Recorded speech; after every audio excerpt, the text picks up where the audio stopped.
such session with the Russian members, and the one which we organized online, that was the very first Indo-Russian Public Relations Conference which was organized in India. So with this I move ahead, and earlier, which we have been talking about Indian-Russian relations, when we talk about, we have a long relationship with India and with Russia. The Prime Minister has put this Indo-Russian relationship in the last few days where we had the President Putin.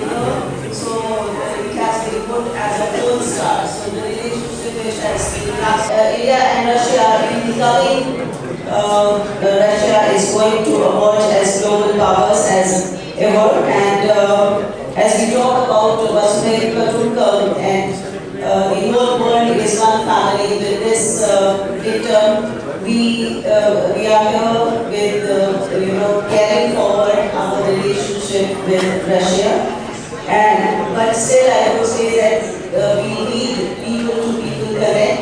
We need to connect to build business between Russia and India, and to harness the shared value which we can explore and build further ties between the two countries. Though we have had long cultural relations with Russia, and we have been talking about Hindi music pipeline, and we have sung to Raj Kapoor songs like Satya Lal Topi Music and Hindustani. So this is how we have been connected, and the influence of Tolstoy and Roderick has been there in our Indian culture. We also have a very famous Roderick museum in one of the states in Madhya Pradesh, in Kulu. So it is a long relationship which we cherish, the cultural relation which we cherish with Russia, and now is the time that we need to take it further. And I have eminent panelists with me on the stage. I have Mr. Michel Maslow, Deputy Chairman, former Chairman ECOS, co-founder Maslow Agency Russia.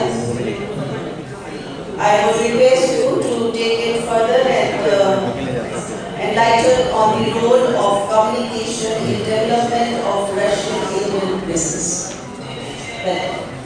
Thank you. We have some slides. Could please go from the screen.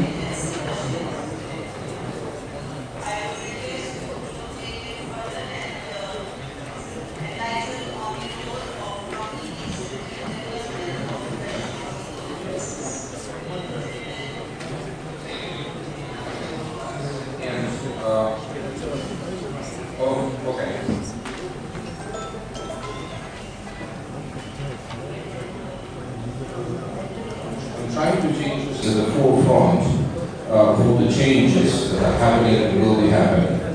But before we go with some of the messages, I wanted to start with a very brief case, the practical case that my agency have done together with KPMG a few years ago, helping to promote Russian sunflower oil in India.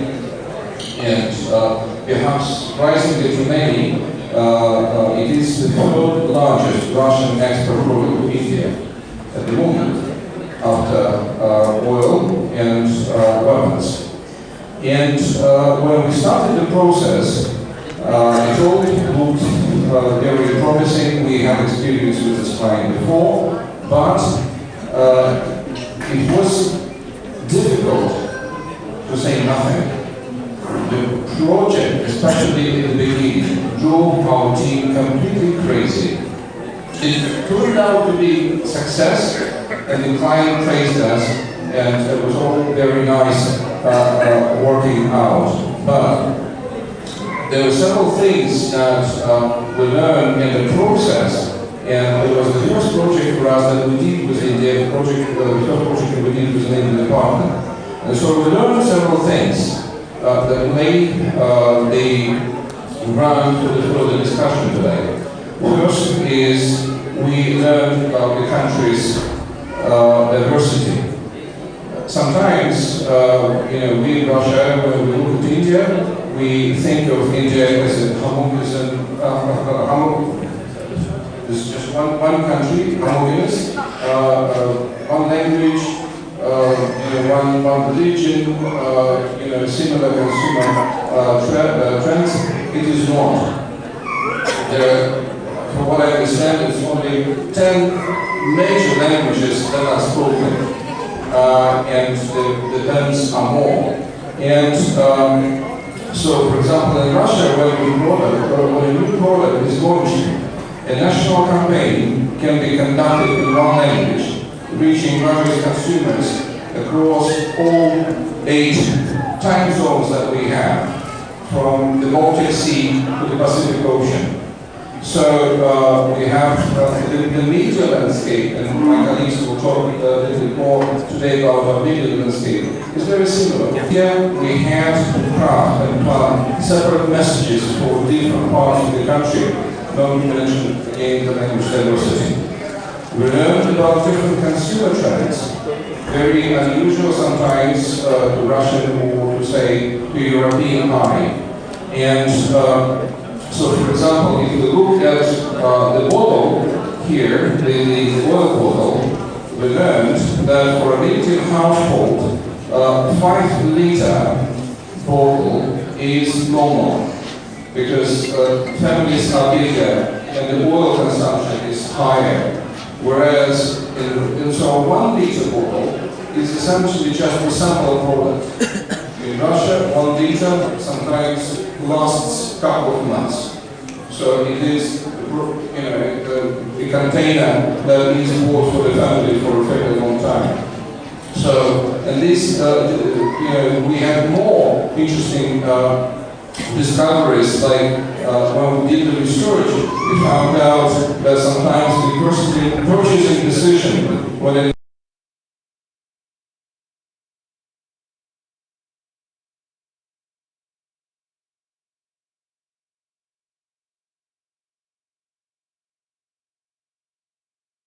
different ages, etc. These kind of things, they don't come naturally, so you have to learn it. And you have to know about it, and so we want to learn. So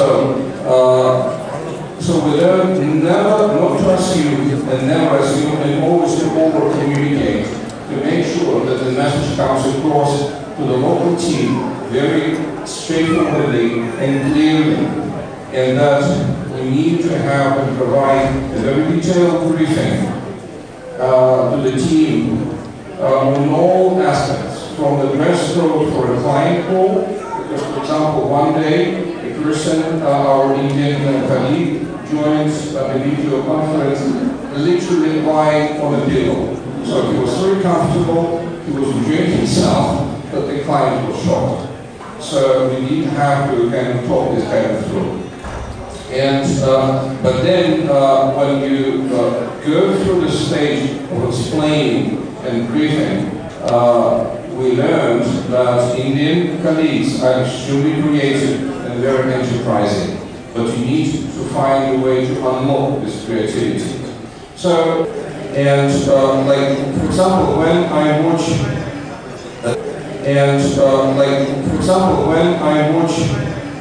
a television program about India, and there are many travel programs or entertainment programs, I will, the chances are that I will be watching a very interesting film about fascinating history, about festivals like Holi, the top sites like the Taj Mahal or other fantastic historic sites.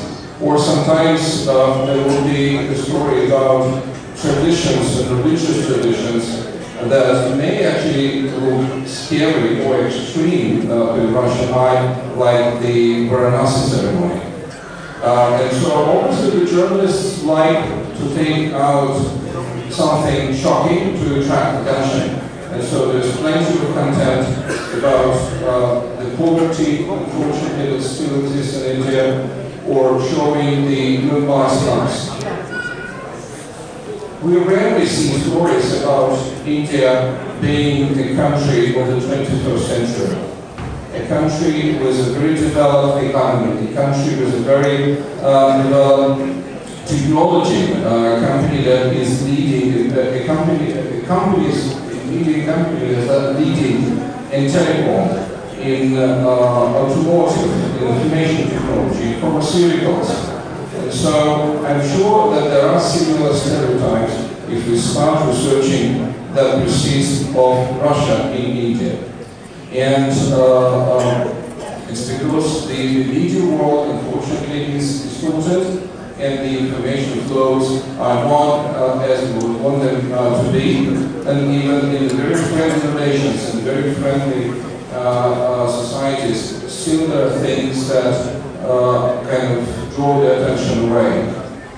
And so another thing also is that the Indian society is very complex, that we don't always think about. And so this also may make it difficult for the outsiders to understand and navigate.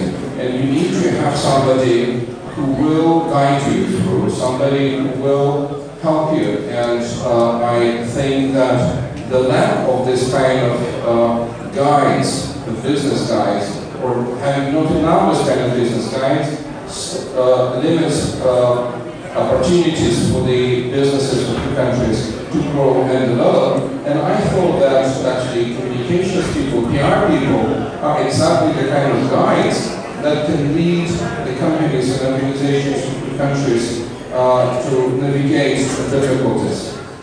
So,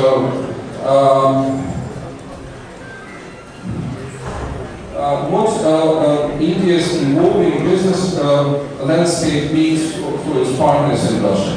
You see, just a couple of weeks ago, I don't know if you can see it, it's very low on the other screens you can see it, the top radio station in Moscow, Conference-2025, ahead of the summit of the two leaders 10 days ago, did a poll of Russian entrepreneurs on the topic of growing business with India. And of course they mentioned that India is an enormous country with a big economy that's interesting and exciting. But also obvious concerns were mentioned, like payments issues, logistics issues, but above all, people were talking about pressing ones, like the lack of knowledge about each other and about cultural differences. People are afraid of it.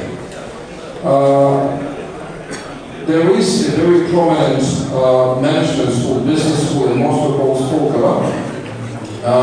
And this summer they did comprehensive research of polling Russian and Indian businesses, and a panel of experts also worked on that.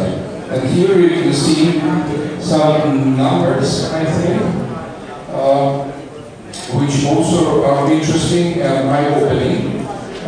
Essentially, the majority of Indian respondents would like to know more about the opportunities in the Russian market, and almost half of those polled wish they had more opportunities to interact with peers from Russia. And agreements are not respected. Where is it coming from? I don't know. But this is also a presumption that communication professionals of your country, the business leaders of your country, need to work on. And it's a serious problem, really. When I mentioned to one of my friends, whom I've known for 30 years, he actually studied India in college, in university. I mentioned that I'm going to speak at a conference in India. He said, oh, I know this country. I wouldn't let Indian businessmen even to walk my dog. Can you imagine this? So this is a problem that is most of you, I'm sure, is not aware of. and this is something that needs to be done. But interestingly enough, this perception, negative perception unfortunately, it correlates with results of another survey done by an American company, Edelman. It's called Trust Barometer. And according to this survey, abroad, companies headquartered in China and India scored the lowest in terms of trust. So again, I repeat, something needs to be done here.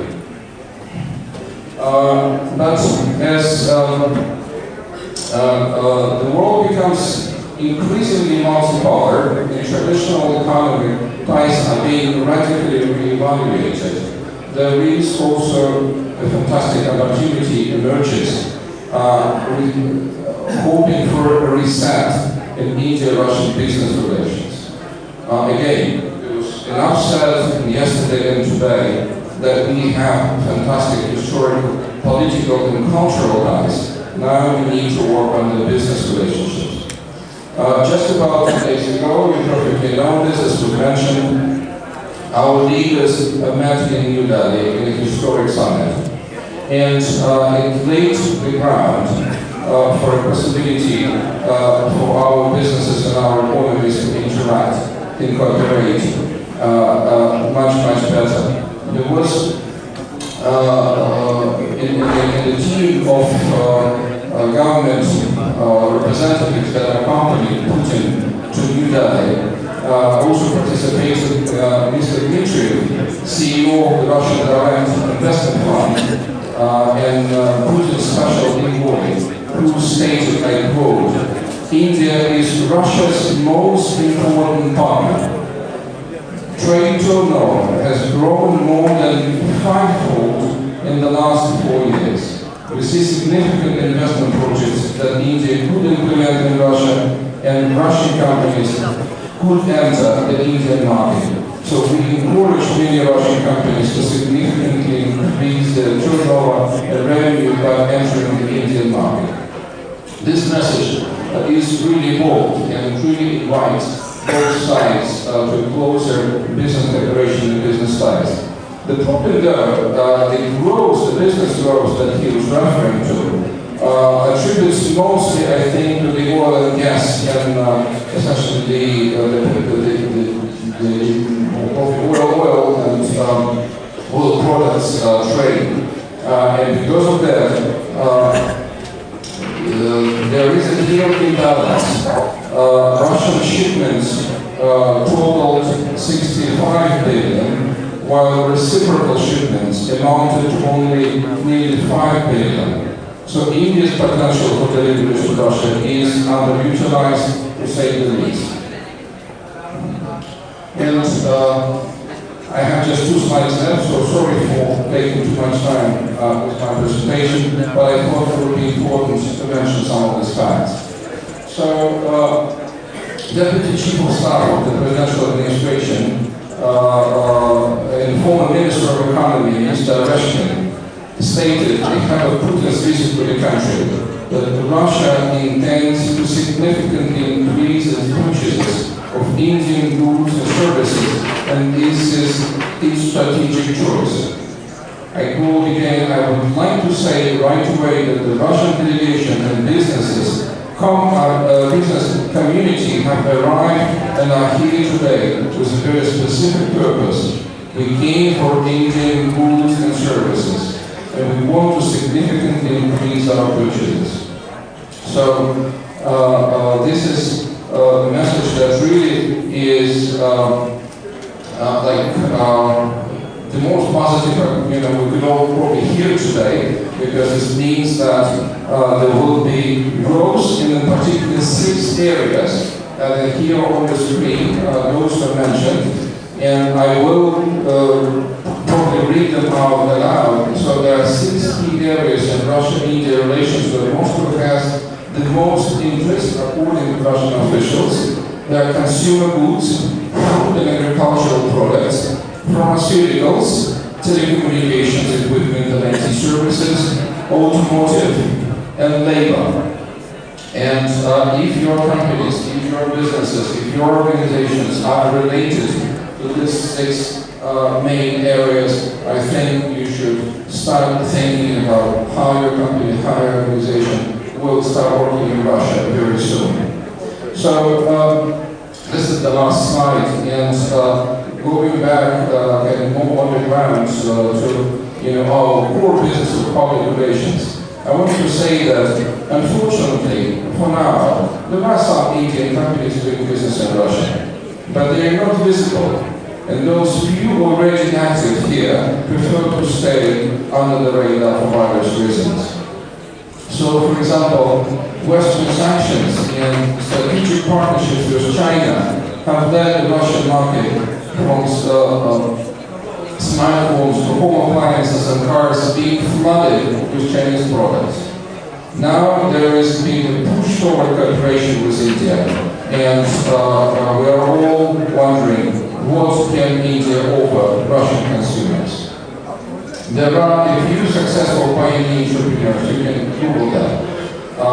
There is Hemka family from the Sun Group, that's been one of the pioneers of the Indian investments in Indian business in Russia, and who are involved in philanthropy and education, and actually sponsoring the school that I was mentioning earlier. There is a billionaire, Vikram Punia,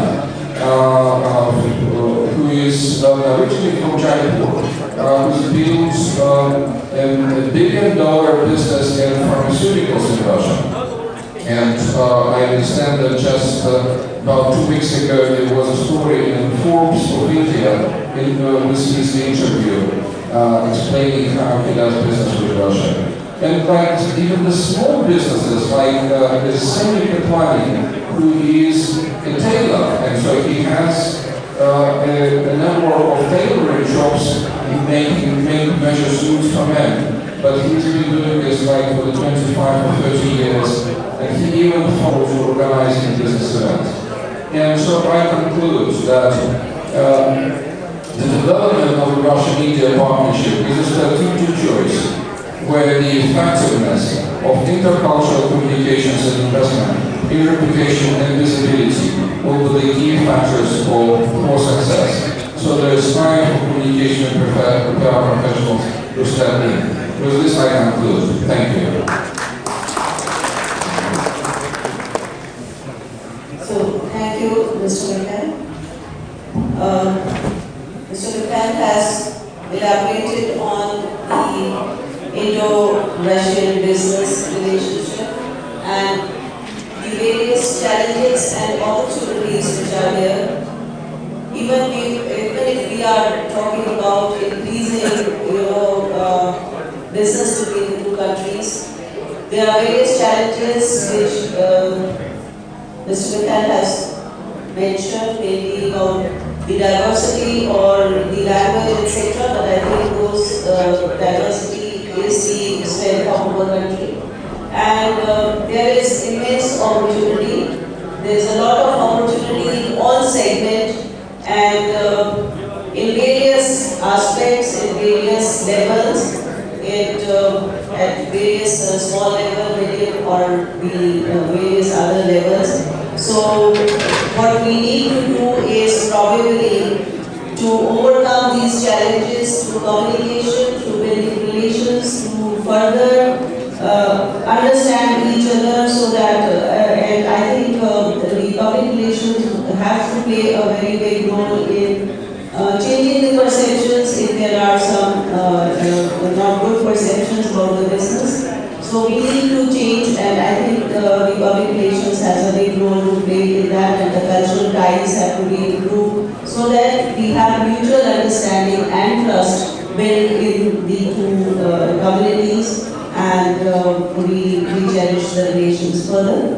So with this, I would now invite Ms. Anna Fernandina, Deputy Head ECOS, Head International Department, Digital Agency, Interior, Russia.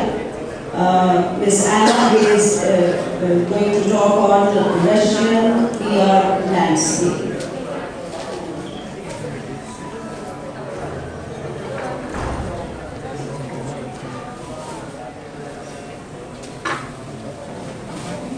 Hello.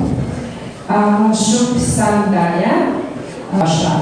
My goal is to help you understand how the market works, what kind of tools are effective, and why having a local partner is absolutely essential for their success.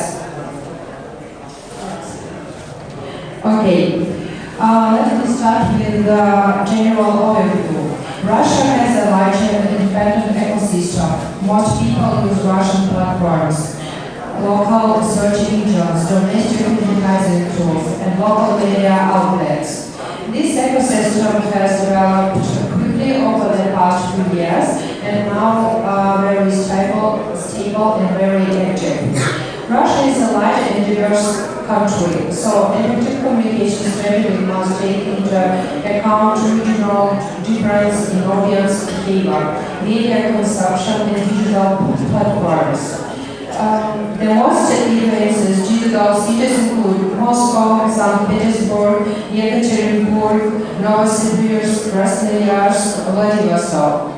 If you should build strong relationship in Russia, you should focus on, first of all, in this city, because they have higher internet penetration, more active digital audience, better media infrastructure, and stronger advertising environment. Only after you achieve stable results, you should go to the other smaller region. Project or podcast. Media coverage and influencer marketing help build trust and scale key messages. Event after serve is a starting point for new generation and content production. Outdoor advertising support visibility, especially in Western city.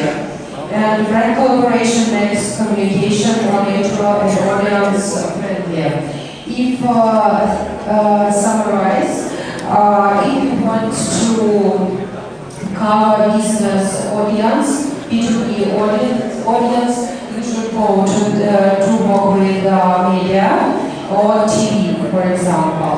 If you want to build a strong relation and have mass media or BBC audience, you should work with influencer, digital platform, collaborate with other brands, and etc.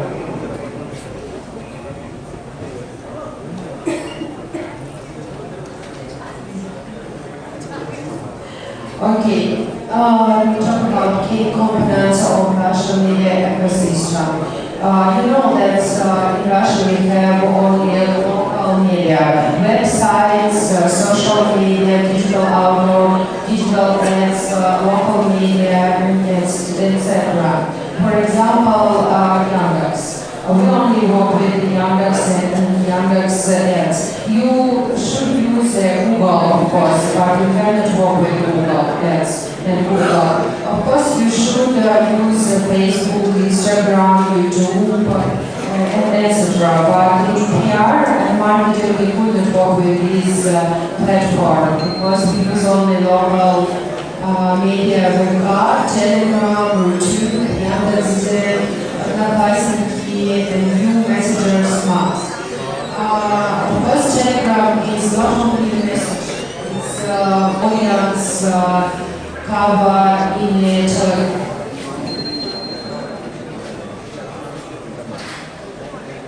Of course, I would like to mention a special digital project in Russia. Is a very popular tool for new brands. A special project, they combine brands, storytelling with native editorial formats inside maps or every file. You should or you create some special project and engage more audience than just public and article. This format works especially well for complex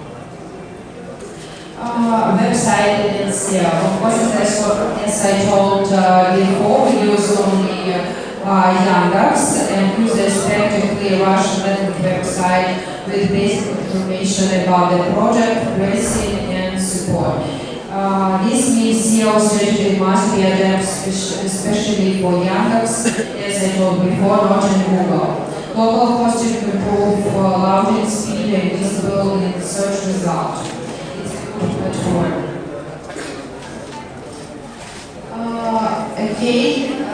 And bloggers influencer, of course, is the most popular tool in Russia. We mentioned one of these past, Sergei Minayev, everybody knows, Ksenia Sobchak, and our artist, Kozlov. Influencer are one of the most powerful communication tools in Russia.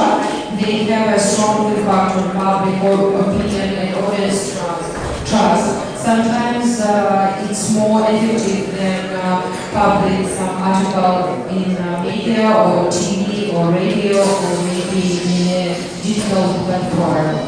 This channel works especially well for brand awareness and reputation building. And